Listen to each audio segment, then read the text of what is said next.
Vamos a ver ahora, o continuamos pues con lo que es la cuarta, nuestra, bueno, es como nuestra quinta, ya nuestra quinta sesión. Vamos a ver cómo es un estudio, digamos, introductorio en realidad todo lo que hemos planteado. Igual la revisión que haremos hoy a los contenidos del capítulo 3 de la Bhagavad Gita. Este capítulo 3 se llama Karma Yoga, el principio de la acción, como podríamos traducir de acuerdo con Srila Bhaktivinoda Puri Maharaj en su traducción al inglés, del Bhagavad Gita al inglés. Él dice, él dice, eh, se traduciría así, pues, como lo hemos dicho, y que sí realmente está relacionado con explicar algunos aspectos clave de lo que es la acción, digamos, la acción, el actuar, el cómo actuar, diríamos en términos generales. De hecho, como antesala, como para, digo, aunque viene, ya lo hemos comentado en la sesión previa, como antesala a la que vamos a ver hoy, podríamos decir que eh, que de hecho en términos prácticos ya Krishna explicó a estas alturas varios aspectos importantes sobre lo que es el pensamiento sobre la vida, sobre el ser, en términos de lo que plantea el, el Bhagavad Gita, de acuerdo con partiendo, lo hemos dicho, que plantea una perspectiva de lo que son los Upanishads y que se resume en el Vedanta, pues por eso se dice también que de alguna manera es un Gita Upanishad, ¿no? Se resume a todos los Upanishads y los estudiosos del Vedanta, como también lo hemos señalado, el Prasanatraya, por ejemplo, consiste en estudiar tres grandes fuentes, que sería Bhagavad Gita, las Upanishads directamente, y los Brahma Sutras o Vedanta Sutra, que son como la parte, bueno, las Upanishads es la parte del conocimiento, algunos dirían filosofía, otros sería más bien el enfoque de la realidad, como se ve a partir desde las grandes enseñanzas que dejaron los sabios que vivieron los tiempos védicos de acuerdo con sus alcances y comprensiones de lo que fue la búsqueda del conocimiento y del bien más elevado, del conocimiento último, de la verdad absoluta, diríamos en términos filosóficos,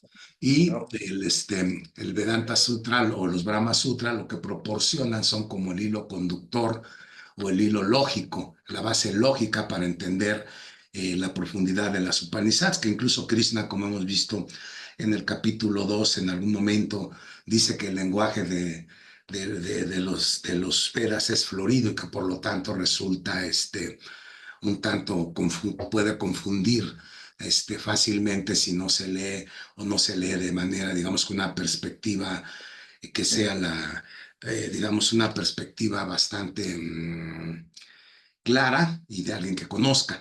Y en ese sentido, pues por eso se justifica, digamos, el estudio bajo una guía.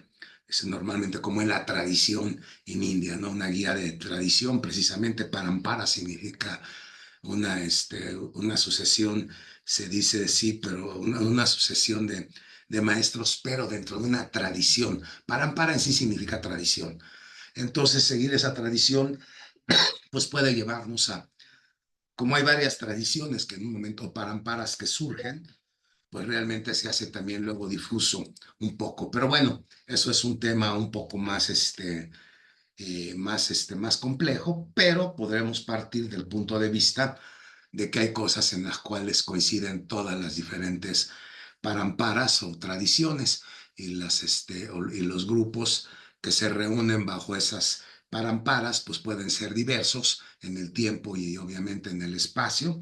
No adquieren la misma forma en Occidente que a veces en la misma India, y a veces dentro de la misma India, en diferentes lugares, hay variaciones o variantes de esos planteamientos, de esos conocimientos, de todo eso que es lo filosófico. Ajá, por un lado decíamos la parte lógica que son los Vedanta Sutra, pero Bhagavad Gita constituye a final de cuentas un enfoque práctico, cómo llevar a la vida práctica todo el conocimiento encerrado en los Vedas, decíamos ya el yoga, y curiosamente, por ejemplo, Bhaktivedanta Swami le llama a este capítulo Karma Yoga, es como él reconoce el nombre de este capítulo. Aunque decíamos el nombre es Karma Yoga y tal como en sánscrito, así lo traduce Bhaktivedanta Swami diciendo el yoga, Karma Yoga, ¿no? Básicamente.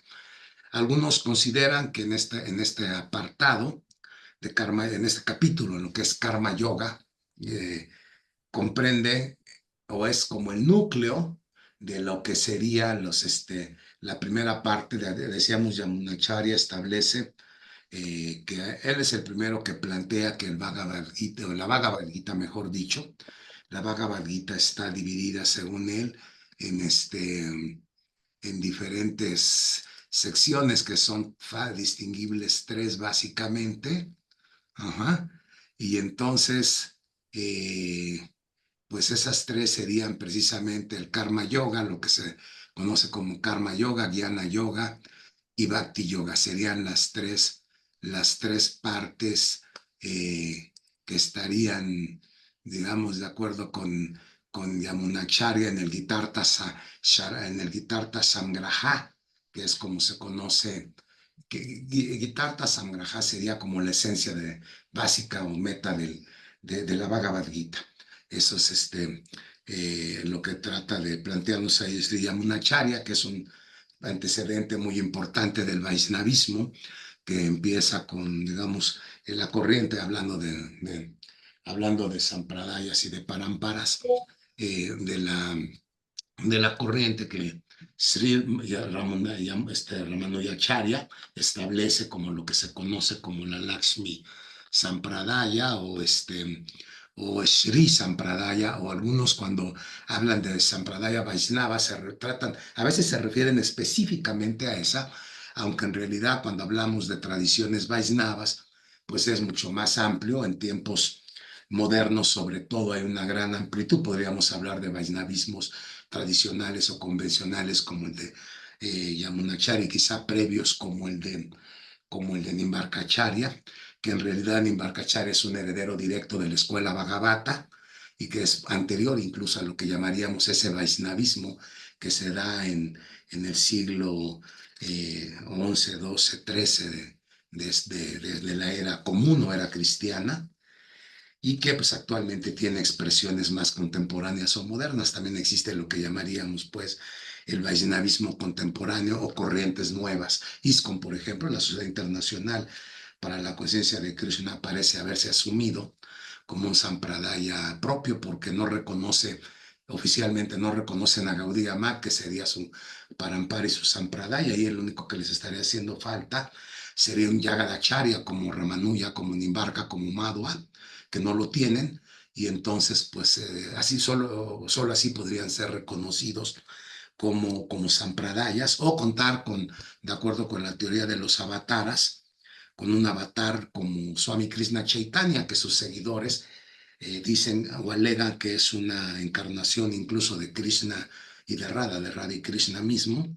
y que por lo tanto establece una sampradaya prácticamente por sí mismo. Yo platicaba alguna vez con algún devoto y me decía, es que no necesitamos en realidad alegar ninguna rama de estas tradiciones, porque pues, con Swami Krishna Chaitanya basta. Bueno, ellos creen que Swami Krishna Chaitanya es una encarnación divina, y entonces pues solo así, pero eso estaría, digamos, en términos prácticos, pues es otro tema, ¿no? Ya de discusión más religiosa también, porque se involucran otros aspectos, no solo históricos y geográficos, sino también otros aspectos ya más de religión, más de secta, ¿no? Más de secta.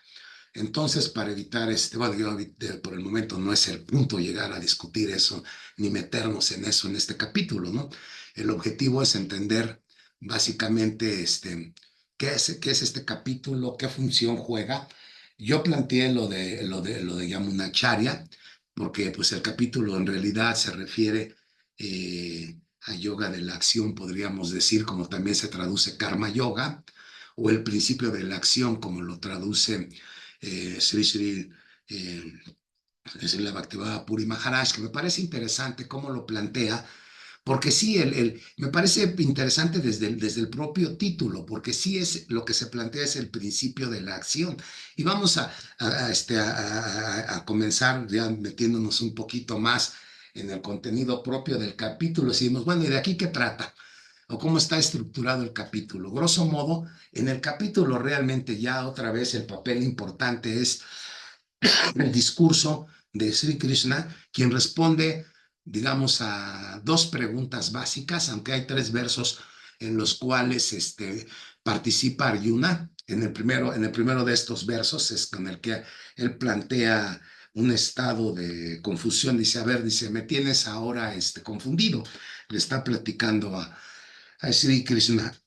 Dice, tú me platicaste en el capítulo, bueno, él no dice el capítulo anterior, porque en realidad en la Mahabharata, donde aparece Bhagavad Gita como texto, no aparecen los escándalos. Esa es una división posterior que se ha hecho para decir cómo estudiarla, ¿no? De acuerdo con las tradiciones, y más o menos hay un acuerdo general, ya por eso decía yo que es un acuerdo de todas las sampradayas, de todas las tradiciones, Vaisnavas y no Vaisnavas, de cuál es el orden, lo que es el contenido de los capítulos.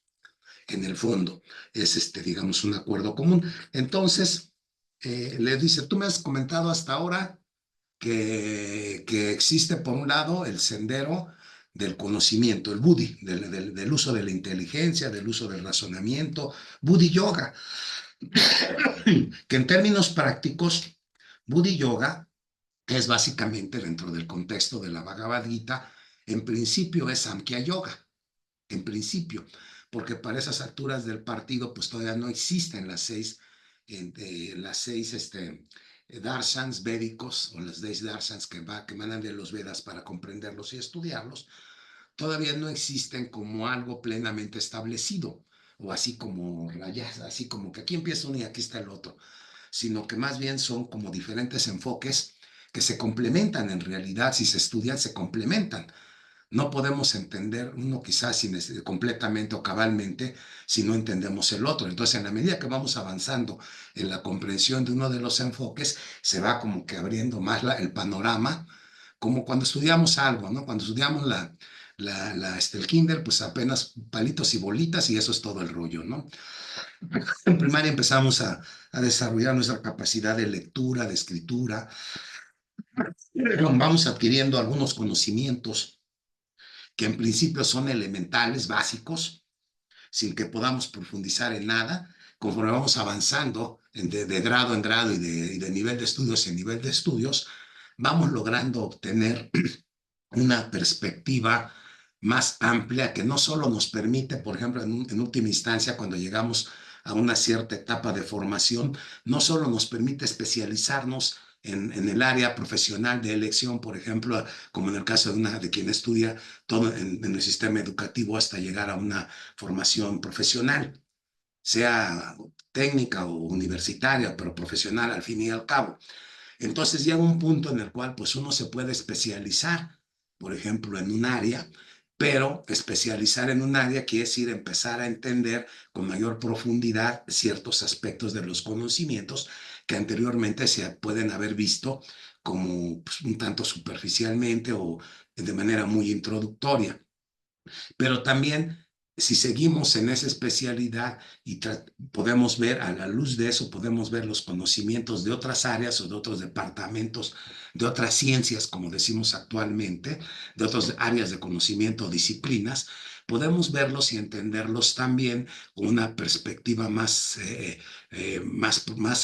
clara, a partir de, incluso a pesar de que nuestra especialización no sea exactamente aquella. Es decir, sin volvernos expertos, nuestro conocimiento puede ayudar a ir entendiendo otros aspectos. Y al final del día, pues esto explica por qué la cultura védica o digamos, lo que se ha heredado como tradición de eso es estudiar los 6 darsans, no es estudiar uno solo de los darsans, es estudiar los 6 darsans y llegar entonces a una comprensión o visión personal, porque también aquí entra un aspecto importante en el cual, como en una profesión, pues por ejemplo en la música uno se vuelve el ídolo de todos porque toca muy bien rock y el otro porque toca salsa y el otro porque toca cumbia, y aunque los tres en realidad toquen el mismo instrumento y sepan lo mismo musicalmente, pero pues se dedican a diferentes especialidades y van adquiriendo diferentes, de acuerdo con su estilo, van adquiriendo pues, el mismo rango, nivel, por ejemplo, ¿no? Y esto, pues bueno, a final del día es entonces importante entenderlo. Esto implica por qué Krishna está hablando de diferentes cosas aparentemente. Si lo viéramos a la luz de los darshans védicos, él le ha hablado a Arjuna, por un lado le ha hablado de lo que sería lo que se conoce como Samkhya Yoga, Samkhya Yoga, que son dos de los darshans. Es lo que le ha hablado, la concepción del Samkhya, del Purusha, el ser supremo, la persona suprema y las personas individuales o purusas individuales con las características particulares que tiene, lo que también se conoce en Vedanta como Jiva, ¿no? La Jiva o Jiva Atman, el Atman de los Upanishads en uno de los niveles que es el ser individual, y el Atman supremo de las propias Upanishads es lo que ha planteado Krishna por un lado cuando está hablando de Samkhya y Yoga.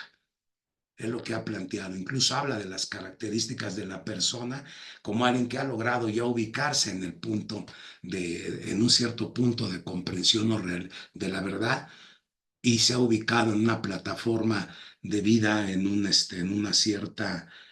cierto nivel que podríamos caracterizar propio del samadhi, del fin último del yoga, del samadhi, en el cual experimenta su nivel como Atman, como Jiva, con sus cualidades Satchit y Ananda, es decir, puede entender lo que es la trascendencia y al mismo tiempo la dicha y felicidad que se deriva de ese estado de existencia o de ese plano de existencia.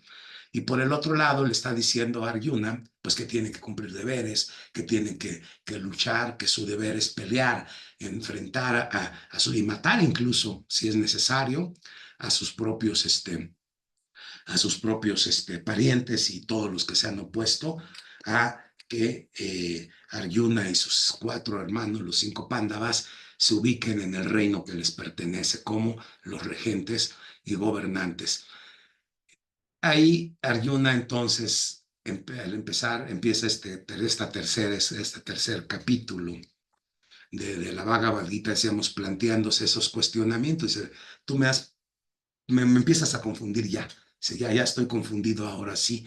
No entiendo por qué me has dicho, primero me dices que me ocupe, que haga esto, que me mate a quien sea, pero luego me hablas también que del camino de la renuncia a los disfrutes de la vida, a los afectos materiales, a ubicarme en un plano de trascendencia, que es lo que me va a hacer bien o es el máximo bien. Ahora no te entiendo ya por qué debo hacer entonces. Y ahí empieza, digamos, grosso modo, la importancia de este capítulo, pues lleva en esto, ¿no? Y podríamos plantear entonces, ya que el título dice, ¿cuál es el principio de la acción, no? Que decíamos, el principio de la acción. Podríamos preguntarnos, bueno, ¿y cuál es el principio de la acción? Bueno, en principio, ¿qué es la acción? ¿Y por qué debemos llevar a cabo acciones, por ejemplo, no? Eso sería digamos, una pregunta elemental que nos haríamos, ¿no? O sea, ¿para qué tenemos que actuar? Y ¿qué es actuar? ¿Para qué? ¿Cómo? ¿Cuándo? ¿Qué quiere decir esto en realidad? Y particularmente, de manera más práctica, y por qué, habida cuenta que Sri Krishna le ha mencionado aparentemente 2 senderos, o ha mencionado lo que parecen ser 2 senderos, uno que estaría relacionado, decíamos, con Samkhya Yoga, y el otro que estaría relacionado con lo que podríamos llamar el Purva Mimamsa. Purva Mimamsa es la parte de los Vedas donde se estudia el porqué de la ritualística, el porqué, qué sentido tienen los rituales, lo que sería un darshan que lleva a tratar de entender por qué y para qué y cómo se deben hacer los rituales diversos que se acostumbraron durante los ritos védicos, pues que se acostumbraron básicamente. Entonces, eso es lo que se conoce como Purva Mimamsa, o que algunos dicen también, porque hay pues, Shankaracharya, por ejemplo, y otros creen que existen como que tres divisiones en los Vedas, que son el famoso Karma Kanda, el Jnana Kanda y el Upasana Kanda. Esos tres que son, bueno, Karma Kanda se dice que tiene que ver con las acciones, con las actividades, está aparentemente centrado en rituales. Jnana Kanda, que tiene que ver con conocimiento, con la inquisición, preguntarse, bueno, el elevarse a la comprensión del ser, del Atman, de Paramatma, de Bhagavan, según, o de todas ellas inclusive, es decir, alcanzar el máximo nivel de conocimiento posible en cuanto a la naturaleza y al origen de todo lo que observamos, de todo lo que vemos y la lógica que sigue, el por qué y para qué existe todo lo que vemos y cómo es que está relacionado en última instancia, incluyendo nosotros, cómo nos relacionamos con todo ello. Y por el otro lado está también el Upasana, que tiene que ver con la parte de adoración o meditación.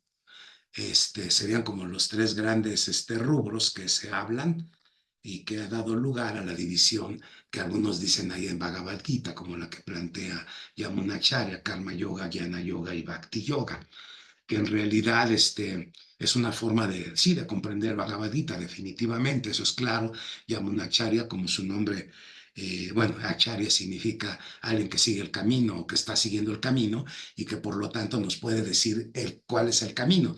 Ahora, ¿cuál es el camino? También habría que señalar algunos aspectos posteriormente. Por lo pronto, nada más comentaré yo que no hay un solo camino, sino que puede haber una multiplicidad de caminos, que eso es lo importante que podríamos en un momento dado derivar a la luz de la discusión cuando hay diferentes posiciones de los sampradayas en algunos aspectos. Por lo menos hay más de un camino, al menos, aunque exista un solo objetivo. Es como si quiero ir a Guadalajara, pues no puedo ir por diferentes formas, ¿no? Cuál sea la mejor, la que a mí me acomode más, sea por el alcance de mi bolsillo, sea por el alcance de mi tiempo o por el que quiero hacer. Un ejemplo ahorita interesante sería en caso México, si alguien quiere ir, por ejemplo, a Cancún, pues puede irse directo en avión, ¿no? Y llega rápido. Si su objetivo es llegar rápido, se va a Cancún en avión. Si su objetivo es conocer el sureste y disfrutar y tiene los recursos y el tiempo, pues quizá podría irse usar el tren Maya, ¿no? Irse por tren, tomarlo donde lo puede tomar para llegar a Cancún y en Cancún decidir si completa el circuito o lo deja para otra ocasión y se regresa en avión o por como sea, pues vamos. Entonces, al final del día, los caminos también tienen que ver cómo podemos nosotros seguirlos. Y una acharya nos va a enseñar respecto de su camino, al que nosotros aceptamos. De hecho, la cultura de acharya, digamos, en la tradición védica viene, en cada familia, pues había un kula acharya, es decir, una acharya del hogar. El hogar seguía a su acharya, independientemente de a quién siguieran los otros, ¿no? Él tomaba su acharya y ese era su acharya, y se acabó. Como esa tradición pues se ve medio tergiversada y rota por el paso del tiempo, no hay que olvidar que mismo en India ha sido sujeta a invasiones durante a lo largo de la historia, ha sido colonizada N veces. Lo interesante es que ha sido una cultura resiliente que ha resistido, que ha sabido tomar incluso de otras culturas elementos importantes para preservar su propia cultura, no para aplastarla y ahogarla, porque si algo pasa contrario a lo que vemos, por ejemplo, en otros países como México, que nos apena en nuestros antepasados, consideramos un insulto en ocasiones que alguien le digan que es indio o que es indígena y esas cosas. No, los indios al revés, los verdaderos indios, los de India, están orgullosos de su pasado védico, de los sabios, de esta riqueza de libros de enseñanza. Bueno, ahora lo vemos como libros, antes eran enseñanzas que incluso ni se daban en imprenta antes de que se registraran en hojas de palma y todo eso, eran de boca en boca. Eso dio lugar incluso a que hubiera varias versiones de lo mismo, porque luego los estudiantes se hacían sus anotaciones y seguían haciendo anotaciones en hojas de palma y con comentarios y aclaraciones que iban complementando e iban cambiando las versiones. Por eso la importancia de los parampara en el sentido de que se trataban de preservar de acuerdo con sus principios básicos, esa enseñanza dentro de los cánones o correctos, es decir, dentro de las reglas y de lo que ellos aceptaban como la explicación correcta a todo lo que te querían explicar. Y Arjuna pues también había estudiado, al igual que Krishna en aquel tiempo, con aquel sistema originario, no el que ahora pues, nos ha traído a lo largo del tiempo toda esta riqueza, lo cual es bueno y al mismo tiempo a veces es un poco, quizá nos resulte más confuso, como dice que Arjuna, cuando pregunta a Arjuna simplemente, pues ya me hablaste de dos caminos. Por un lado me dices que hay que renunciar a la vida como la vemos, por el otro lado me dices que hay que enfrescarse en las acciones. ¿Cuál de los dos caminos entonces es el que debo seguir? Esa es una primera pregunta que plantea Arjuna en este capítulo al iniciar. Más adelante hace otra pregunta importante: ¿por qué la gente, a pesar de todo, pareciera que actúa contrario a lo que se esperaría de alguien que conoce o busca el Dharma? El Dharma es, a final de cuentas, decíamos, de acuerdo con los Purva Mimamsa y Mini Sutras, Mini Sutra es el sutra sobre el Purva Mimamsa, dice es el bien, el Dharma es la búsqueda del bien más elevado, ¿no? Entonces, ¿por qué me dices que hay dos formas? Y yo las veo muy distintas. En el primer punto y en la segunda pregunta, repito, ¿por qué? ¿Por qué la gente no busca ese gran bien a final de cuentas, ¿no? Entonces, Krishna, pues realmente, pensando un poquito en términos prácticos, lo que Krishna plantea es básicamente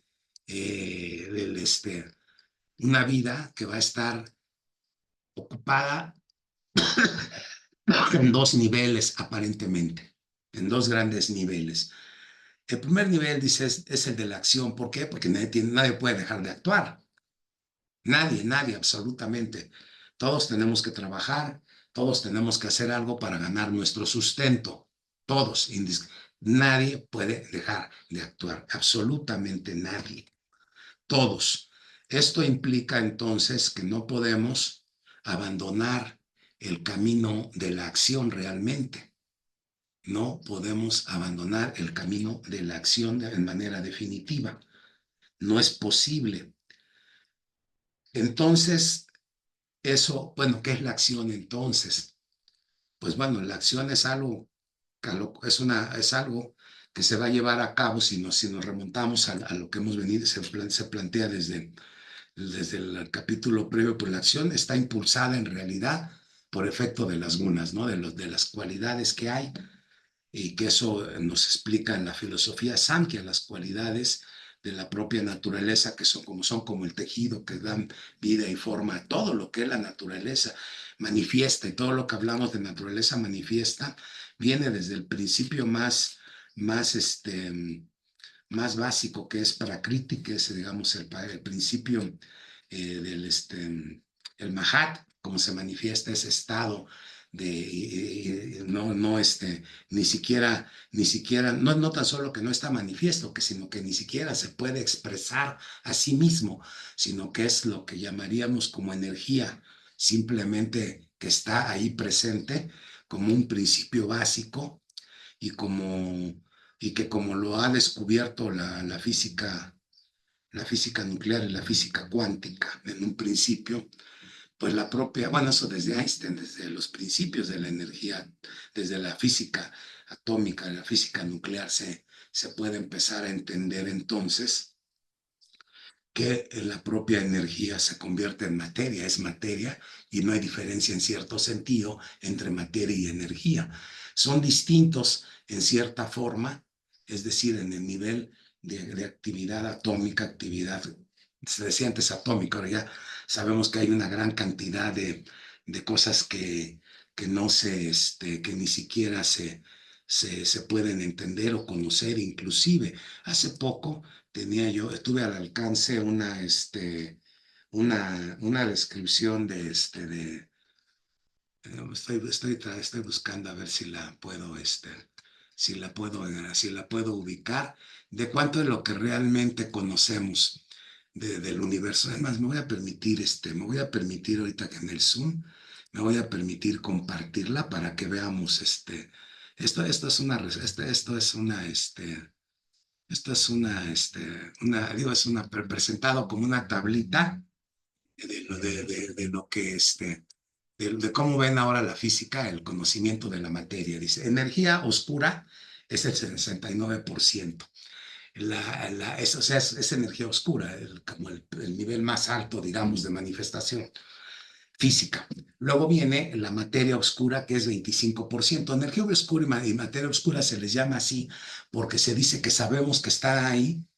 La física sabe que los físicos han podido encontrar con ciertos elementos de observación que está ahí, pero no se puede ver. O sea, está ahí, pero no se puede ver.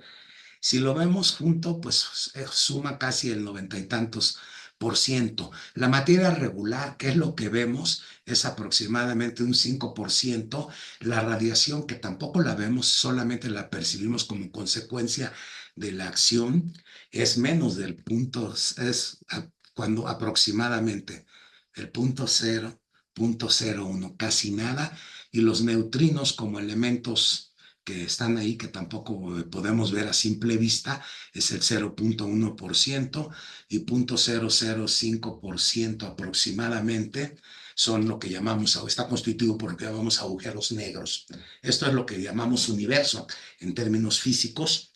Y bueno, también existe la teoría del multiverso, de cual implica que existen una cantidad desconocida, si no infinita, yo creo que sí, podemos presumir que puede ser infinita, de universos. Entonces, grosso modo, pues lo que realmente observamos, y aquí podríamos ver, está eso que llamamos Mahad en cierta forma, o que en los Vedas se llama Mahad, y viene a manifestarse gradualmente hasta alcanzar la manifestación de los Mahabutas, que tendría que, del que son, como les llamamos, tierra, agua, aire, fuego y éter, y que están relacionados simplemente, pues la tierra está relacionada con lo que llamaríamos en realidad el estado sólido, el agua con el estado líquido, el aire con el estado gaseoso, el fuego con lo que llamamos la parte del plasma o en lo plásmico, y a final de cuentas el éter, pues con lo que llamamos el espacio que ocupan las cosas. Grosso modo, y eso es a final de cuentas en realidad pues sería lo que explica el 5% de lo que logramos ver actualmente o podemos dar por conocido.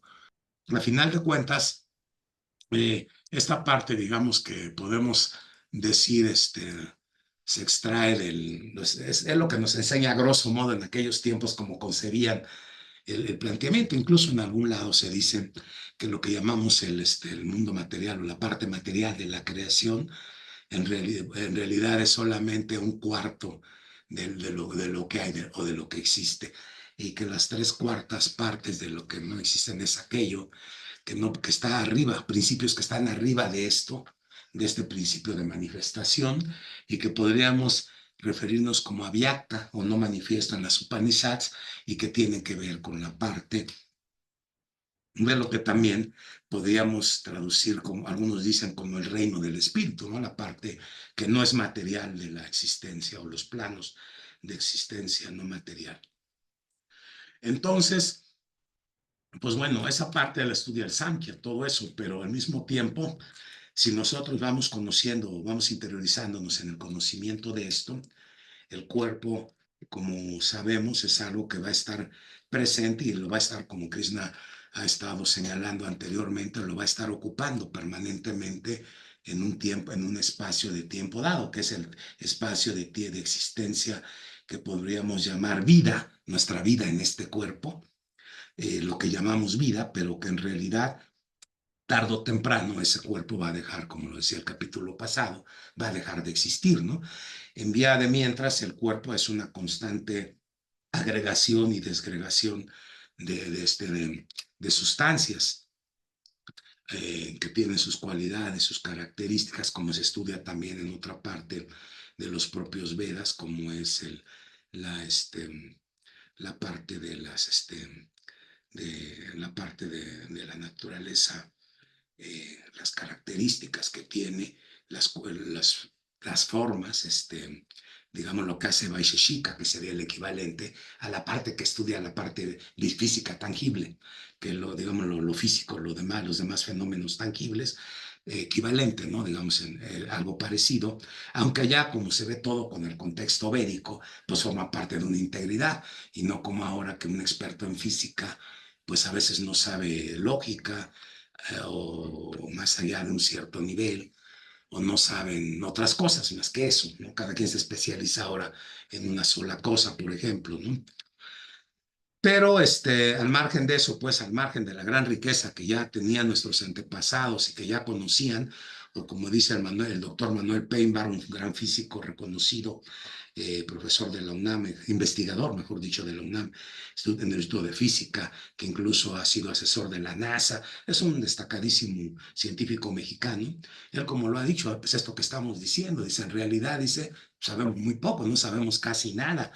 Dice, de hecho, lo que estamos descubriendo ya lo sabían los antiguos. La única diferencia que hay es que ellos no tenían las herramientas que ahora contamos de un aparato de pensamiento como lo tenemos en Occidente, agregaría yo, para pensar que tenemos pruebas hipotéticamente o planteamientos hipotéticos que podemos probar con ciertas pruebas hasta cierto punto creíble o hasta con cierto digamos, factor de certeza o de credibilidad, como dirían los de la estadística bayesiana, ¿no? Cuánta probabilidad hay de creer que algo exista o sea. Y eso es lo que nos ha proporcionado la ciencia occidental. Sin embargo, pues está disociada de un contexto de vida integral, como sí lo plantean los Vedas. ¿Y por qué? Porque la respuesta de Krishna es muy clara cuando empieza a decir, pues es que no se trata de que trabaje uno o no trabaje, de que haga una acción o no acción. En tiempos contemporáneos diríamos, pues sí, no se trata, no nos va a caer nada del cielo más que la lluvia, ¿no? Hay que trabajar, hay que moverse, o como decimos, Dios ayuda al que se ayuda, ¿no? Tienes que sostener el cuerpo, tengo que sostenerlo, tenemos que trabajar y actualmente pues trabajamos en diversas y múltiples actividades. Unos son artistas, otros son académicos, otros son profesionistas liberales, otros son, pues bueno, pintores, escultores, albañiles, arquitectos, ingenieros, en fin, hay de todo, comerciantes, fabricantes, en fin, hay una gran cantidad de actividades que llevamos a cabo. ¿Deberíamos de dejar de hacerlas entonces? Sería una pregunta, particularmente si lo que buscamos es el conocimiento del ser, el conocimiento del yo, el conocimiento de qué es esto, de dónde voy, por qué estoy. Esas preguntas importantes, por qué sufro, por qué si no quiero tengo que aceptar cosas, por qué todo está planteado como está, por qué todo lo veo como lo veo, bien o mal, o a veces bien y a veces mal, ¿por qué? Este, esas preguntas, pues no las podemos hacer y tenemos el legítimo derecho a buscar las respuestas. Eso es un derecho que tenemos en tanto que seres humanos. No necesitamos que haya una legislación que lo apruebe ni alguien que venga a decirnos, oye, tienes derecho a hacer esto. No, yo creo que no, yo creo que no. Hay quienes pueden pensar que sí, pues son respetables, ¿no? Quien quiera pensar eso, nosotros tenemos todo el libre derecho de hacerlo. Pero repito, tenemos también al mismo tiempo que trabajar y particularmente tenemos que buscar comprensión y conocimiento de cosas más elevadas, en principio. ¿Por qué? Pues porque en principio, digo, tenemos el derecho, pero no solo de trabajar y de hacer lo que querramos, pero no solamente vamos a necesitar eso para estar bien y ser felices. Necesitamos resolver algunos cuestionamientos que nos producen confusión, como en el caso de Arjuna, cuando dice, ah, caray, pues tu explicación está muy interesante, pero ya me hiciste bolas, ¿ahora qué hago? Por favor, aclárame hacia dónde debo, qué puedo hacer, qué debo hacer. Entonces yo soy una persona que implícitamente, aunque no lo dice, soy una persona que estoy confiando en que tú me des una respuesta, ¿no? Me ayudes, ya que estás tratando de aclararme, ya Arjuna se ha declarado como dispuesto a aprender de él en el capítulo anterior, se ha declarado dispuesto a que Krishna le aclare muchos temas en general sobre qué hacer. Él sigue, hay que recordar que en Bhagavad Gita su problema viene desde qué hacer, si enfrentar o no esa guerra fratricida, desde su conflicto interno, desde sus motivaciones interiores, desde todo, tanto desde su proyección como una persona con buenos sentimientos, hasta como su proyección, como una persona que siente aprecio y afectos, que tiene gustos y disgustos por las cosas, que hay cosas que le resultan placenteras y otras que no le resultan placenteras.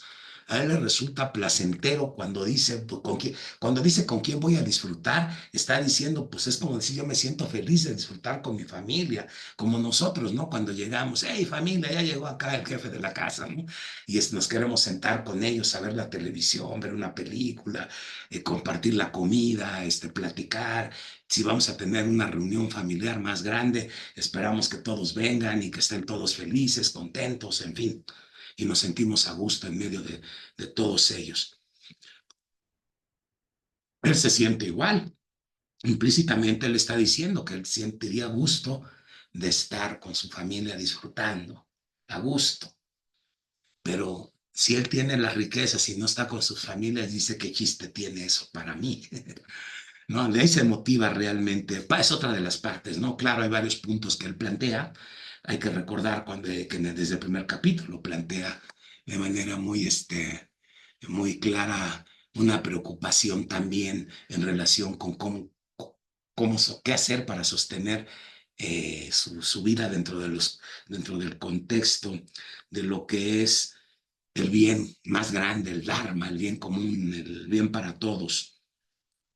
Y que él dice, pues, ¿cómo va a ser posible entonces que yo tenga que matarlos? Que no, eso va contrario al Dharma. Y ahí empezó una gran explicación de Krishna que llega en este punto, como encrucijada, en que ahora se encuentra. Ya transitó la mente de Arjuna, ya pasó de aquel estado de shock en que se encontraba, confundidísimo. Ahora empieza la confusión, más bien en el plano más intelectual. Y esto pues está llevando obviamente a Krishna a hacer planteamientos más en un tono más, en un tono más aclaratorio. Por ejemplo, cuando esto Krishna aparentemente lo ha confundido, pero lo que le está diciendo al final del día Krishna es que estos dos caminos coexisten. Como decíamos, la búsqueda del conocimiento junto con el deber y la obligación de trabajar para mantenernos es algo que va a ser realmente como, como algo que va de la mano, va, van acompañándose. Es entonces el camino que se tiene que seguir, es ese, porque dice incluso alguien que ya está iluminado, que ya dijo atrás, alguien que ha ido algunos dicen que ha seguido el camino del yoga, bueno, ha llegado a estar ya iluminado, ya con perspectiva, con visión, aún él dice tiene que trabajar, así sea, aunque él ya no esté aparentemente atado. Ya no está atado en qué sentido, en el sentido de que él ya no experimenta, y esto es muy importante, él ya trabaja por el hecho de hacerlo, porque si dejara de hacerlo, pues habría gente que lo seguiría, dice. Trata de plantear Krishna, pero ¿por qué él está liberado? ¿Liberado en qué sentido? En el sentido de que no tiene ya que trabajar ya no va a comer, ya no necesita nada. No, no, no, no. Es liberado en el sentido de que él ya no ve esas dualidades, por ejemplo, entre la confusión que surge debido a la ignorancia. Según Patanjali, por ejemplo, Patanjali, en los Yoga Sutra de Patanjali describe muy bien, y también en el Srimad Bhagavatam, que es otra escritura muy importante que se atribuye también a Vyasadeva, como una explicación, se dice es el comentario natural al Vedanta Sutra, pero también es el comentario natural al máximo de los mantras védicos, que es el Gayatri Mantra, el Brahma Gayatri Mantra, en el cual pues está implícita todo el secreto, gran secreto, digamos, del conocimiento védico. Entonces, ahí se plantea que el Atman, o el ser, el Jiva, la Jiva, está el Purusha de Samkhya, como lo ha descrito Krishna en el capítulo 2, Samkhya Yoga, el Purusha se encuentra confundido por el efecto, decíamos, hace rato decíamos, existe Prakriti, que se manifiesta después de eso, que es la materia oscura que no podemos ni siquiera percibir, se va agregando a través de los gunas, van actuando los gunas, es decir, se va entretejiendo la naturaleza material y genera, como dicen los Ramanuyas, los seguidores de Ramanujacharya, es como si hubiera una pantalla, así de una pantalla, una sábana blanca. Ese es Prakriti, que es el tejido, lo hecha por los tejidos, y encima se proyecta la película, que sería Brahman, lo que se proyecta, y es lo que le da entonces, aparentemente, hace que si uno se sienta, vea que ahí en lugar de ver el lienzo, ve uno que es gente la que se está moviendo. Yo me acuerdo de una plática que daba una vez Srila Vishnu Maharaj, uno de los discípulos más importantes, si no el más, quizá por el momento, no, de los más importantes, ¿verdad? De los tres o dos más importantes, quedan dos, creo, del Krishna Chaitanya Mission, fundada por el monasterio que fundó Srila Bhaktivinoda Puri Maharaj. Eh, Él nos decía eso, ¿no? Que la vida era como ver una película, ¿no? Es lo que dice Ramanuja también, o los seguidores de Ramanuja, ¿no? Es lo que plantean, los modernos plantean así también, ¿no? Porque es la filosofía de Ramanuja la que está planteando eso, que esto al final del día hay una proyección una proyección o transformación, incluso un parinama de Brahman, que se manifiesta de lo no manifiesto a algo que aparentemente está manifiesto. En ese sentido, todo es Brahman. Y aquí hay una diferencia muy importante entonces también entre lo que ve el Vedanta, por ejemplo, que todo es Brahman, todo está impregnado de Brahman, y a final de cuentas, y es una transformación de Brahman en realidad. Y otra cosa es lo que dice una diferencia que tiene con la filosofía del yoga, como tal, o el Darshan Yoga, la visión del yoga, que el yoga habla de un Purusha como Ishvara, un Purusha, un ser supremo, un Ishvara, un controlador, un señor supremo. Es en ese sentido, algunos dicen, es que Samkhya es no teísta, no habla de Dios, y yoga sí habla de un Dios. No, pues en realidad van de la mano, Samkhya y yoga van de la mano, uno y el otro no se pueden entender si no se ven como complemento. Entonces, de hecho, por eso por eso, incluso en los mismos Yoga Sutra, uno de los principios básicos, hay 5 principios básicos, para seguir el camino del yoga, ¿no? El primero es ahimsa, y que tiene que ver con parte de la discusión de ahorita y lo que o podemos comentar después sobre este mismo capítulo. Uno es ahimsa. Hay otros principios básicos, los llama y niyama, pero otro principio básico es Ishvara Pranirana, es decir, entregar todo al Ser Supremo, Ishvara Pranirana. Eso es lo que plantea Patanjali, que va de la mano con esto, porque al final del día, ¿qué es la acción entonces? ¿Qué es la acción? Pues es todo lo que hacemos. Pues sí, ¿no? La acción desde el punto de vista desde el punto de vista de Sankhya, es la acción que tiene el Atman, impulsada por el accionar, su relación con el mundo, con los sentidos, a través de los sentidos, va actuando los sentidos de la acción y los sentidos del conocimiento, que los 10 sentidos podrían ser en un momento dado sentidos de acción, y al mismo tiempo también nos permiten adquirir conocimiento, aunque 5 están especializados en el conocimiento y 5 en la acción. Entonces, a final de cuentas, a final de cuentas, acción es todo, pero entonces, ¿cómo llevar a cabo la acción? Krishna lo que se está planteando a Arjuna y se regresa al concepto de lo que es realmente Dharma. Ahimsa es no dañar a nadie, decíamos, eso le produjo un poco de confusión en principio a Arjuna, pero luego sobre cuál es el deber del Dharma.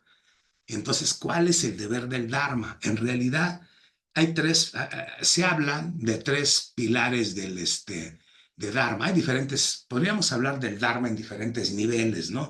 El Dharma personal o Swadharma, el Dharma general o Samanya Dharma, el Dharma específico Vishesha Dharma, y están además los dharmas para cada época, o yuga, como también se le traduce a, ¿no? A las eras, ¿no? Eras se dice, eras, o yugas, o épocas, ¿no? Son épocas en realidad, probablemente, que son los dharma, los, los dharmas de la yuga, el dharma yuga, o el yuga dharma, ¿no? Como también algunos se traducen.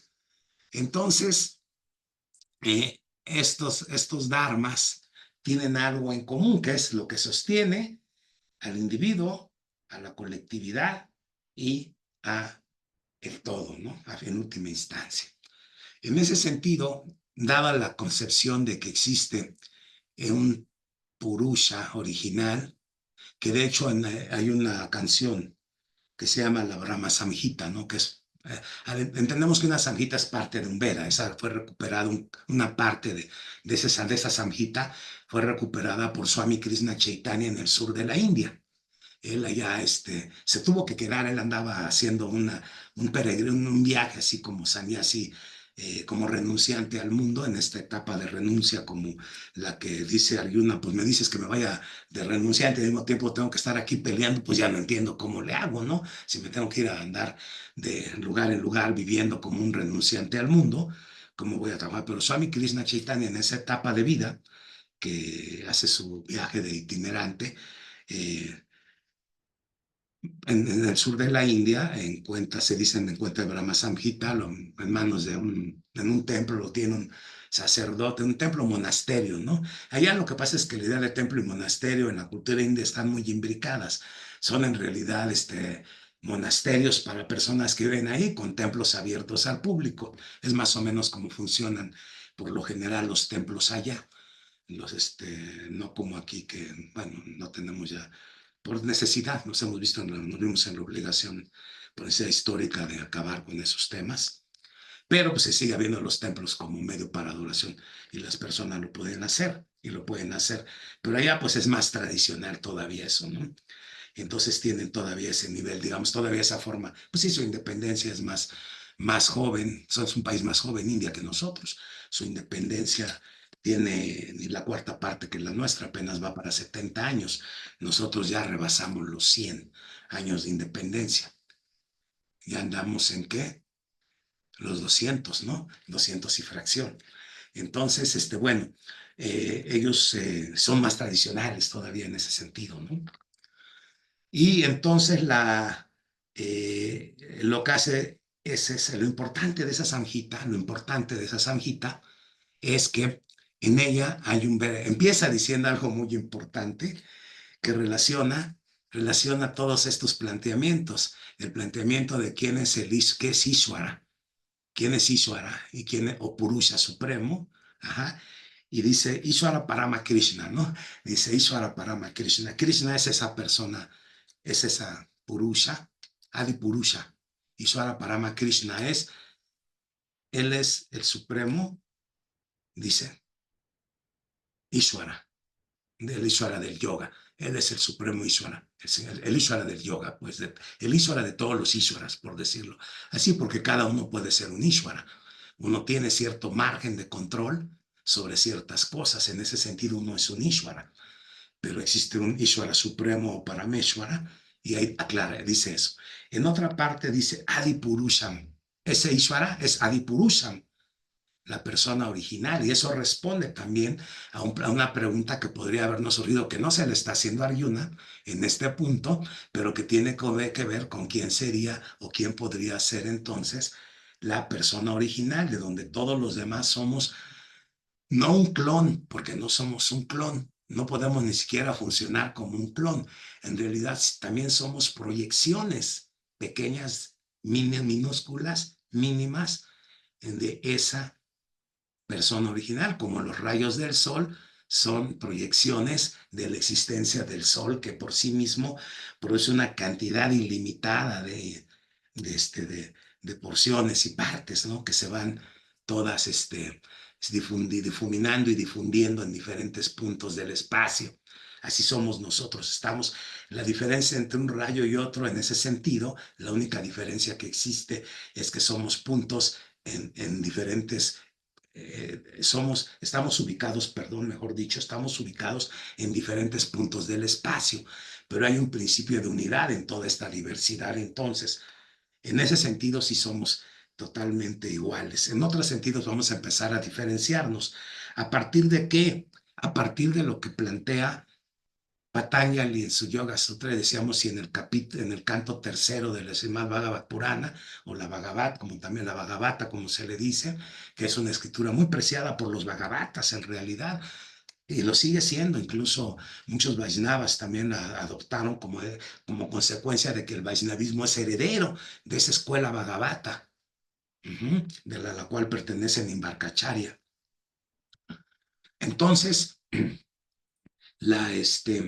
lo que plantea Patanjali es que el ser es eso, es como esa transformación, ¿no? Pero hay un punto en el cual él se confunde. Es como si, digamos, como está el sol y de repente, pum, pasa una nube y se pierde el contacto entre el rayo del sol, ya no vemos, seguimos viendo el efecto del sol, disminuye la intensidad de la luz, se sigue, en un punto podríamos ver si pudiéramos capturar en un punto infinitesimalmente pequeño, lo más pequeño que pudiera haber, digamos, en lo que sería lo más pequeño de lo más pequeño, que es el nivel o medida Anu, que probablemente es más pequeña incluso que los neutrinos, eso no lo sé todavía, pero pero que puede ser tan pequeña que eso somos en realidad. Y así como una nube cubriría, y si pudiéramos identificar el rayo, seguiríamos viendo que ahí está el rayo, ya la nube ya no deja ver el sol como tal. Eso es el efecto entonces que se produce en el individuo a partir de lo que es avidia, la ignorancia. La ignorancia es como esa nube. ¿Ignorancia de qué? Pues ignorancia de su propia naturaleza, de su ababa. ¿Cuál es su propia naturaleza? ¿Cuál es nuestra propia naturaleza?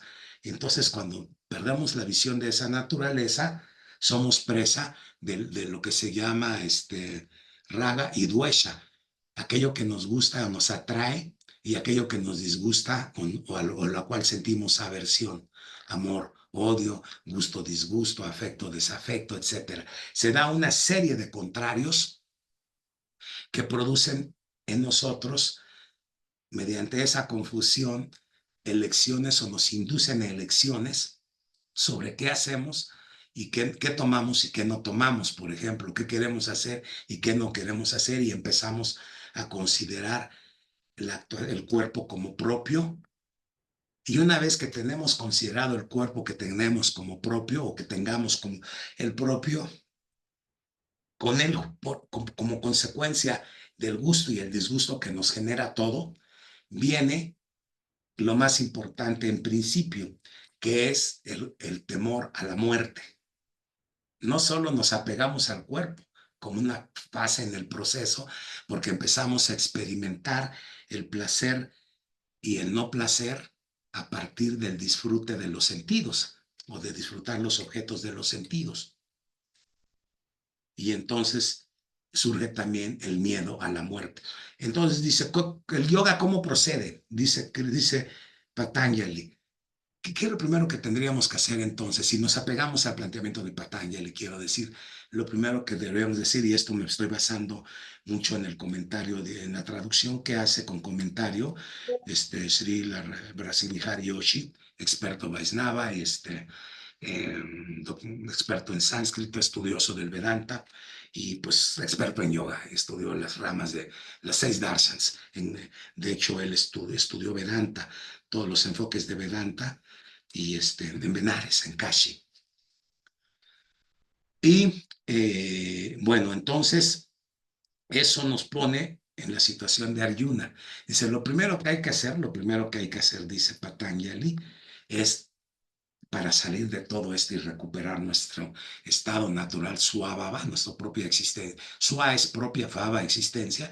El estado de nuestra existencia propia o de nuestra verdadera existencia, podríamos decir, también extendiendo un poquito el lenguaje, es que pues perder el miedo a la muerte. Y después del apego, del perder el miedo a la muerte, eso nos llevará a perder el apego por las familias y los seres queridos. Y entonces eso nos llevará a poder ubicarnos en la diferencia en entender las diferencias y verlas como triviales. Entonces dejamos de experimentar placer, gusto y disgusto y nos empieza a hacer todo igual, lo mismo que lo mismo, como diríamos en términos coloquiales, ya nos da lo mismo que lo mismo, ya no nos va a importar mucho, todo es igual en cierto sentido, y entonces eso nos permite ir regresando a nuestro estado de despertar, ¿no? Nuestro estado de conciencia, chaitanya, regresar a nuestro estado de conciencia y empezar entonces a vivir nuestra verdadera existencia, alcanzar nuestro swabhava. Eso es lo que plantea en principio y ese es donde empezamos. Ese es lo que persigue el yoga, digamos, como disciplina, llevarnos ahí. Entonces, ¿cómo está procediendo Krishna con Arjuna?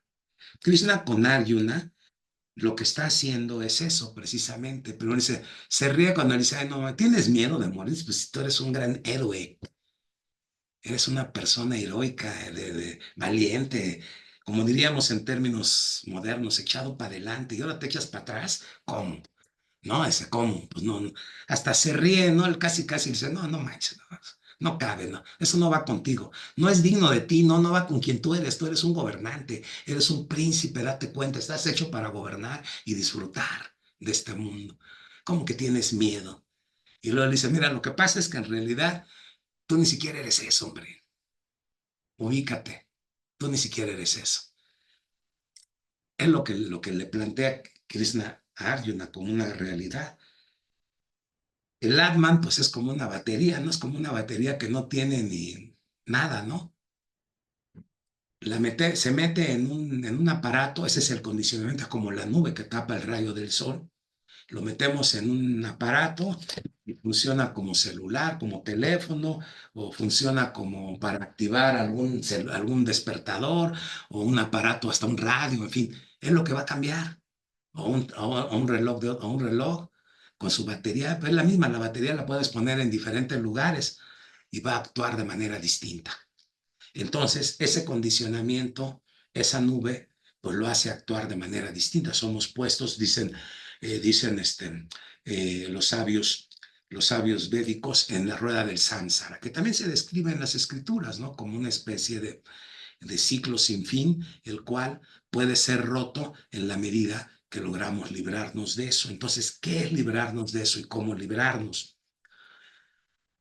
Eh, Krishna plantea aquí un proceso básico, que es lo que llamaríamos la parte de Upasana Kanda, como parte importante en los Vedas, que es la adoración. ¿Y por qué la adoración? Bueno, el sacrificio. ¿Qué es el sacrificio? Bueno, hablábamos hace rato de Dharma, ¿no?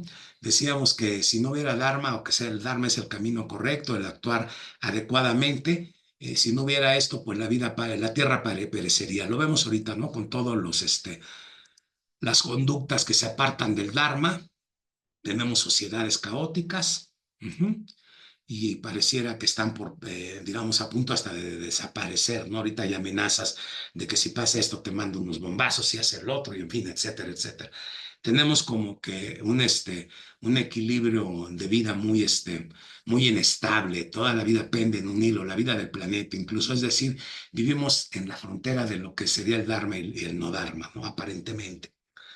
Pero el Dharma, grosso modo, en lo que llamaríamos el Dharma hindú, o lo que sería ahora conocido como el Sanatan Dharma, o aquello que es el Dharma eterno, o hinduismo, como al hinduismo también se le conoce, o podríamos reconocerlo como Sanatan Dharma, porque es como una visión compartida de todos los que aceptan el hinduismo, que más que una religión, aunque es la tercera religión más importante del mundo, creo que lo más importante que nos da es su cultura en general, vale la pena conocerla y entenderla, porque eso ayuda a entender todos sus planteamientos filosóficos y también tener una vista de qué es la India realmente, cómo ha evolucionado.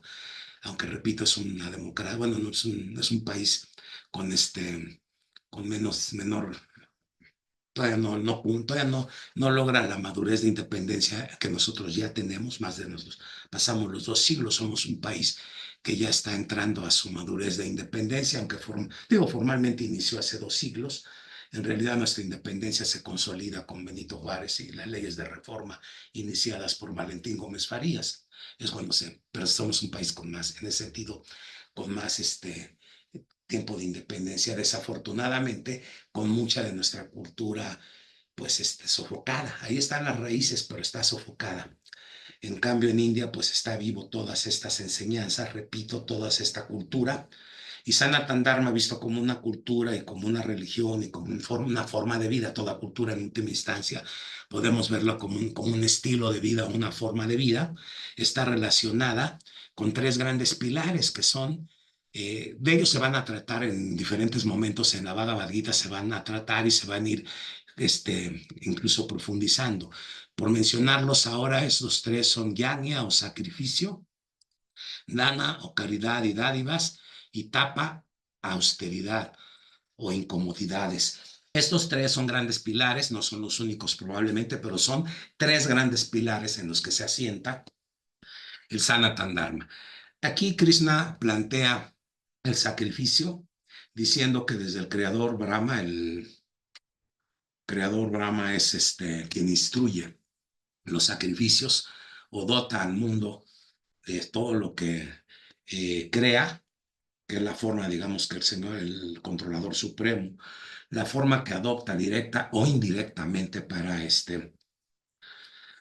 crear, para manifestar en cuanto es apenas medio el 5% más otras cosas que no vemos, porque en realidad Samkhya reconoce los elementos sutiles también, que forman parte del cuerpo, como son mana, buddhi y ahamkara, ¿no? Están ahí, no son visibles, pero están ahí. Solamente se entiende o se puede percibir su acción a través digo, su presencia, perdón, a través de la acción que lleva cada cuerpo en lo individual.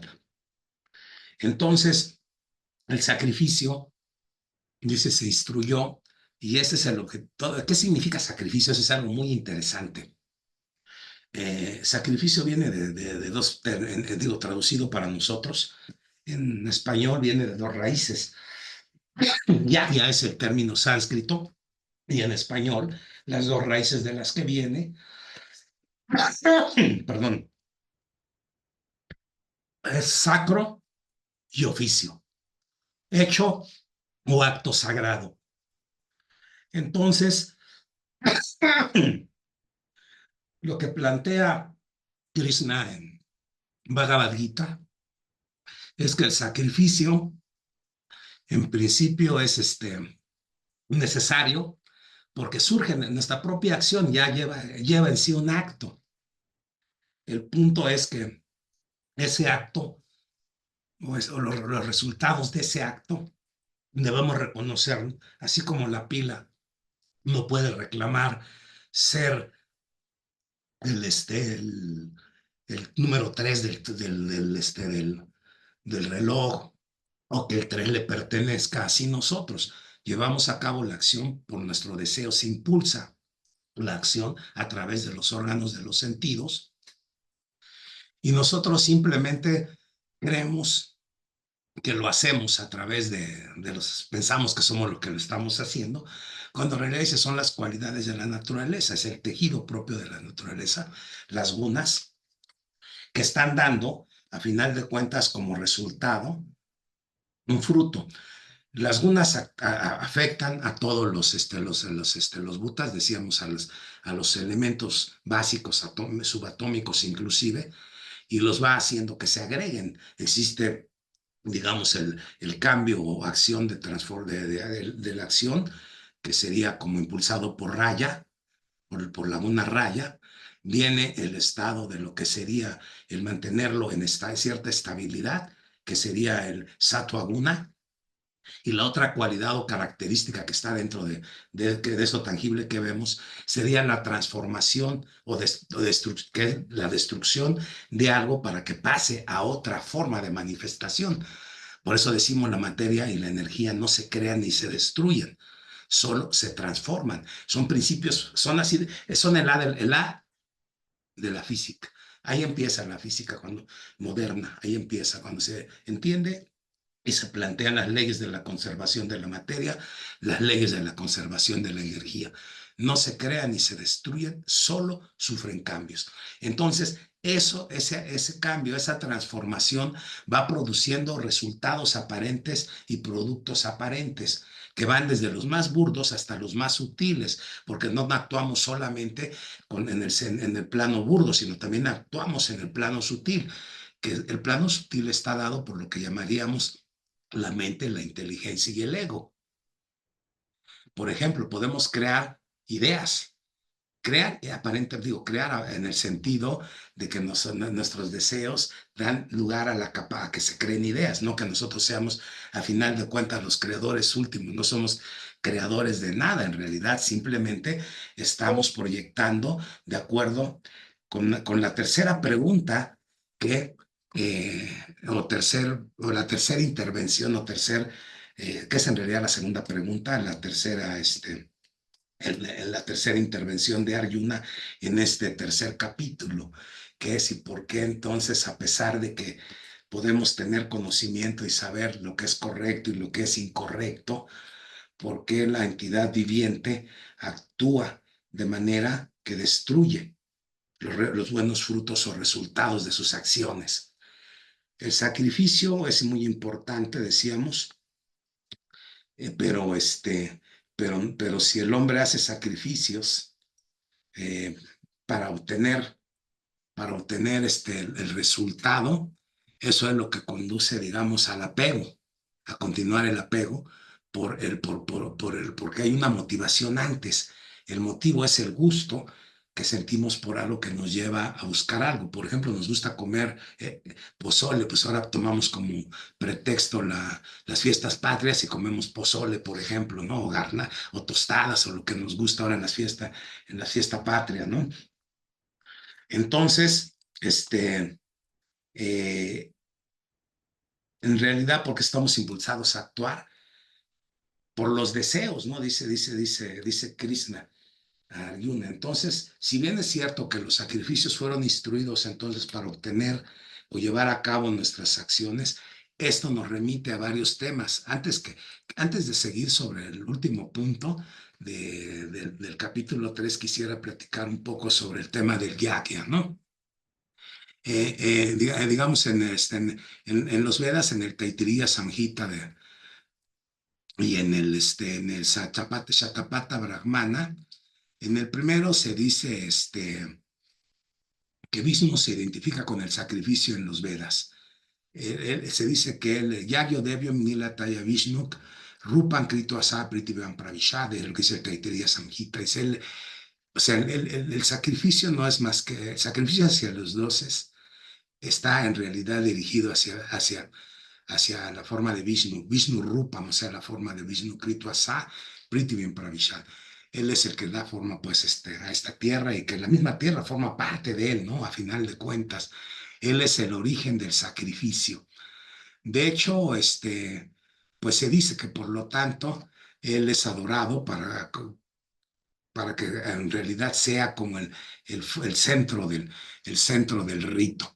Y entonces, sacrificio, que es un acto sagrado, como decíamos, un acto hecho que se sacraliza en realidad, se dice es una ofrenda a Vishnu. Ahora hay diferentes formas de llevar a cabo esto. Dentro de lo que hablamos, yagnas, o qué son los yagnas, podemos encontrar eh, que existen diferentes formas del yagya. De hecho, existe lo que se conoce como en sánscrito como el pancha yagya, o sea, los pancha 5 yagya sacrificios, los 5 sacrificios que forman fondo de lo que sería el dharma diario. Estos, bueno, estos sacrificios que son 5 en total, está aquel que se lleva a cabo para complacer a los devas y a los dioses y semidioses, que son dos categorías distintas de divinidades. Ahorita tocaré un poco más ese punto, nada más voy a mencionar los 5 yagyas. el otro es el Brahma Yagya, el conocimiento de los Vedas o el estudio de los Vedas, el Pitri Yagya, el sacrificio que se hace para los ancestros, el Bhuta Yagya, el sacrificio que se hace para complacer a otros seres, animales y otras entidades vivientes, y el Nara o Atiti Yagya, que significa el Yagya para que tiene uno de los deberes con la humanidad. Por eso también se dice que adorar, servir a la humanidad, hacer seva, que es una forma del sacrificio, seva a la humanidad, es servir a Dios. Raso Vaisaha, dice Krishna, el sacrificio es Vishnu, Raso Vaisa, no, perdón, Yajna Vai Vishnu. Yajna Vai Vishnu significa que que Vishnu es el propio sacrificio. Por lo tanto, él se constituye en el sacrificio, se dice, porque se concibe que en el sacrificio uno está haciendo un acto de adoración. Y entonces esto liga todos los actos de la vida cotidiana, en la cultura védica se ligan así, entonces al sacrificio, a un acto sagrado. Esos 5 yagnas son los 5 yagnas que se hacen diarios, se deben hacer diario. Ofrendas a los deva. ¿Y por qué la insistencia de mencioné ya como 3 veces a Vishnu como el objeto del sacrificio?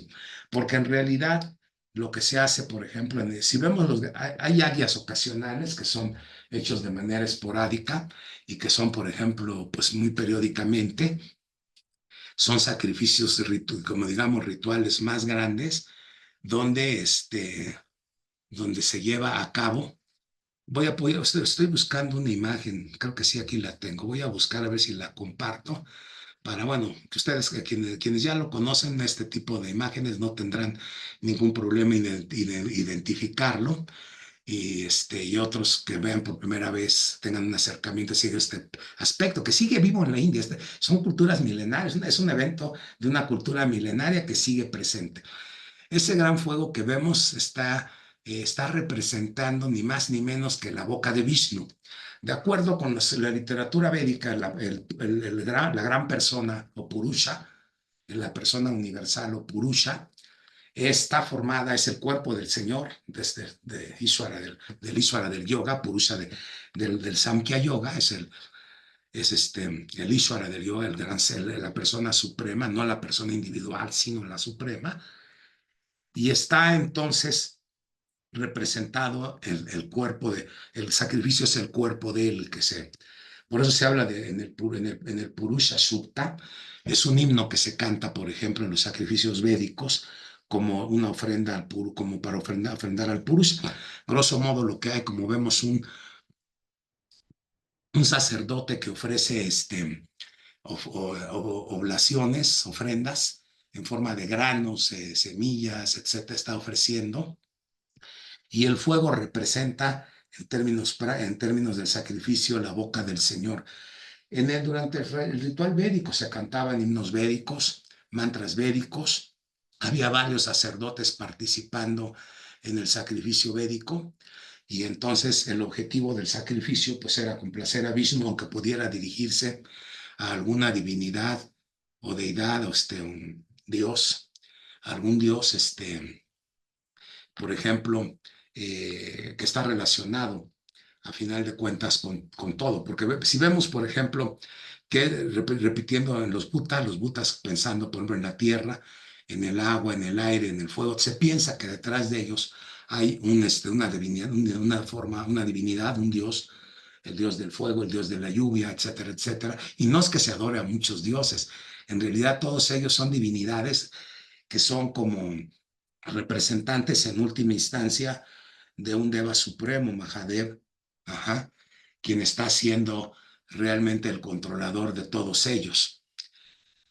Y Vishnu, que no es, que es el ser supremo que penetra todo, es adorado entonces a través del sacrificio en última instancia, aunque se pueda estar haciendo peticiones a otros devas. Ahora, esa es, digamos, la idea de que el sacrificio, en pocas palabras, pues vamos, el mensaje es que dice Krishna en Bhagavad Gita, que fue instituido para que mediante los sacrificios se complazcan las divinidades y éstas a su vez complazcan a los seres humanos en lo que se requieren, satisfagan, incluyendo el alimento, es porque al final del día todos los bhutas y elementos, aire, fuego, estado sólido, líquido, todo está entendido como gobernado por los devas y los devas menores, eso no recuerdo ahorita el nombre, hay un nombre particular, que sería como decir los dioses y semidioses,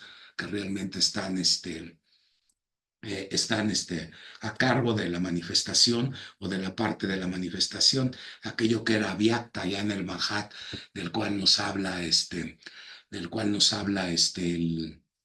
Samkhya, va a estar, va a estar manifestado y en esa manifestación pues va a haber como diferentes entidades que van a estar proporcionando actividad o servicio. Ese es el Dharma, están actuando cada uno de ellos, que están actuando como parte de su actividad, como su Dharma, como lo que hacen para el sostén de todos, pues cumpliendo y satisfaciendo una función de proveer algunos requerimientos. Esta gran visión es lo que es el upasana, es decir, la parte en la cual el individuo o la persona,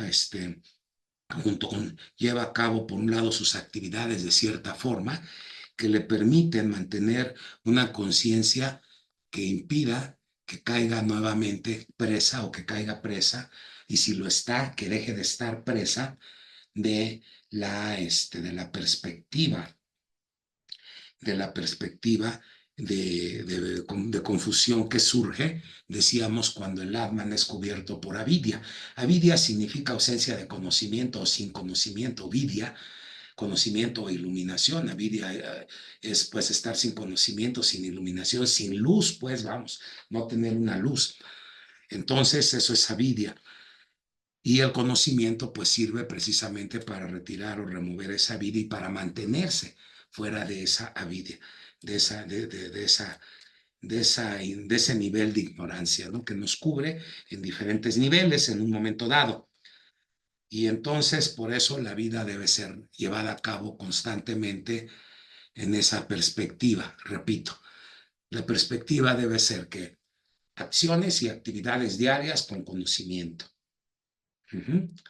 Conocimiento de llevar a cabo acciones sin apego a los resultados de la acción, sino entendiendo que la acción pues le pertenecen en última instancia al controlador de todo y que nosotros los estamos tomando meramente porque los necesitamos, sea por una necesidad física o mental y probablemente o quizás hasta espiritual, pero que los estamos tomando.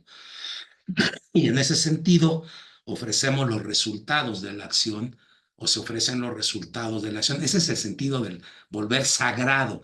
Sacrificar no es necesariamente como luego lo tomamos. Sacrificio es dejar ay, me voy a sacrificar, es decir, hacer muchos esfuerzos para algo o dejar una cosa por otra. Voy a sacrificar las ganancias de hoy a cambio de esto. No, no es no es en su acepción original como yakia. El sacrificio no se refiere más que a la connotación del acto de esos actos de ofrenda al Señor Supremo que cada persona hace. Y en la cultura india, esto que vimos, por ejemplo, ya es un yagya grande, ya es donde hay, por ejemplo, más gente, no necesariamente es en una casa el que lo hace, sino ya se hacen, actualmente pues ya lo hacen mucho en templos y en centros, en lugares adecuados, ¿no? Para en India, por ejemplo, todavía se pueden ver estas ceremonias muchísimo. Y en todas las grandes ceremonias o ritos religiosos siempre hay un yagya, pero el yagya entonces en realidad tiene un significado más interno que es esto. Y esto surge de que antes de que se llevaran a cabo esos sacrificios de esa manera, en realidad en otras eras, en otros tiempos, antes de la instauración de todo este esplendor de la cultura védica, pues los más antiguos, los sabios más antiguos, pues ellos realmente, que eran grandes yogis, podríamos decir, ellos en realidad el sacrificio lo hacían internamente, es decir, ellos concebían su propio cuerpo como controlado por esas divinidades, el aire, pues los aires del cuerpo, desde el prana que se respira, se dice hasta las diferentes formas que adquiere ese aire o los diferentes aires que hay dentro del cuerpo para llevar a cabo transformaciones, pues que sube dentro del cuerpo el aire para llevar a cabo diferentes funciones, pues todas van siendo encargadas a divinidades, a deidades. Entonces ellos veían su propia vida como un acto de sacrificio, es decir, como un sacrificio, una ofrenda. De ahí venía o viene después la confusión de qué hacer o cómo qué hago entonces, ¿no? Los dos caminos son distintos, el Samkhya y el otro son y la renunciación son distintas o qué, de qué se trata. Por ejemplo, en el yoga, en la práctica del yoga de Patanjali, hay una parte del yoga, se dice una de las prácticas del yoga en lo que se conoce como pratyahara, y que muchos dicen es que es el retiro de los sentidos del, este, de los, del contexto, ¿no? A lo que se refiere es a ser selectivo con qué es lo que se toma del entorno y cómo se procesa internamente para poder tener avance en el yoga, que hemos dicho también ya desde el principio, pues el yoga lo que busca es la unión del Atman con el Ser Supremo, del Atman individual con el Atman Supremo, del Jiva con Bhagavan, con el Señor de todos los señores, o del controlador supremo Parameshvara, o de la persona original Adipurusha, de la persona suprema, Purushottama, en fin. Entonces, ya nos hemos ahora sí alargado un poco. Creo que dejaremos la segunda. Hay mucho más. Sería bueno abordar un poco más, quizás sobre el tema, si lo consideran necesarios, pues ya le podríamos dar en la siguiente sesión, o probablemente ampliar un poquito más lo de este capítulo, pero grosso modo, para resumir y cerrar en esta parte, yo diría que, bueno, entonces, de la acción. La acción va junto entonces con el sacrificio, con el entregar los frutos de la acción a Adipurusha, a Vishnu, Vishnu, Yang Yasai Vishnu, el sacrificio es Vishnu mismo, entregarlo. También por eso se dice que tomar los resultados de ese sacrificio hace que lo que se vuelva el resultado sea algo beneficioso y no meramente algo contrario al máximo interés de nosotros. Creo que valdría la pena cerrar hasta ahí en este momento, repito yo, y tomar la parte, ya son unos cuantos versos finalmente, que dedica a Sri Krishna, creo que es del 27 en adelante, no recuerdo, algo así, de donde continúa planteando la, cuando la siguiente pregunta a lo que le responde Krishna, creo que valdría la pena centrarnos otro poco en eso porque nos permitiría recapitular un poquito lo que hemos visto, todos los tres, digo, lo de los tres capítulos, el contenido, recapitularlo un poco y prepararnos para empezar a ver los siguientes capítulos, donde empieza a hablar un poco más del cómo, ¿no? Del cómo ir haciendo cada cosa. Por lo pronto, pues no sé si hay algún deseo de comentario o nada más por terminada la, la sesión o quieran agregar algo, preguntar o comentar.